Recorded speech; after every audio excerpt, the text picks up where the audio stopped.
হাল ছেড়ো না বন্ধু। এখন যে কথাগুলো বলতে চলেছি এটা শোনার পর আপনি তো একটু জাজ করবেন, তবে আমি বলবো এই জাজমেন্টটা দেওয়ার আগে পুরো ভিডিওটা দেখে নিন। যে জিনিসটা আপনি সব থেকে করতে ভালোবাসেন, ফর এক্সাম্পল আমার জন্য ফটোগ্রাফি, যে জিনিসটার জন্য আপনি মন প্রাণ সব উজাড় করে দেবেন, যেটার জন্য হার্ডওয়ার্ক আপনি প্রচন্ড করছেন, সেই জিনিসটা করতে করতে একটা এমন সময় আমরা সবাই ফেস করি যখন আমরা দিশেহারা হয়ে যাই এবং আমরা তখন সবকিছু প্রশ্ন করতে শুরু করি।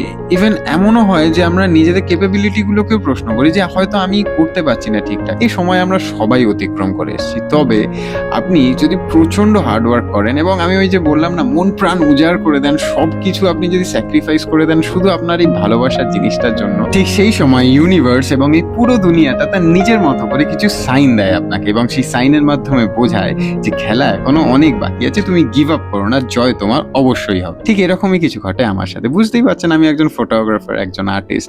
লাইফটা তো এই রোলার কোস্টার রাইডের মতো। তো এরকম একটা খুবই খারাপ সময় দিয়ে যাচ্ছি। ছবি তুলতে তুলতে হঠাৎ চোখ পড়ে যায় একটা দরজায়। প্রথমে চোখটা যায় যে দরজায় যে তালাটা ঝোলানো ছিল, তালাটা দেখে বারবার মনে হচ্ছে আমারও তো এইরকমই অবস্থা, সবকিছুতেই মনে হচ্ছে তালা পড়ে গেছে। তারপর চোখটা পড়লো তালার তলায় যে লেখাটা ছিল, এবং বিশ্বাস করুন সেই সময় ওই লেখাটা দেখে আমার মনে হয়েছিল হয়তো এটাই আমাকে একটা ইউনিভার্স সাইন দিচ্ছে যে গিভ আপ করো না, তোমার খেলাটা এখনো অনেক বাকি আছে। ছবিটা দেখুন, লেখাটা দেখুন, আশা করছি আপনারা রিলেট করতে পারবেন।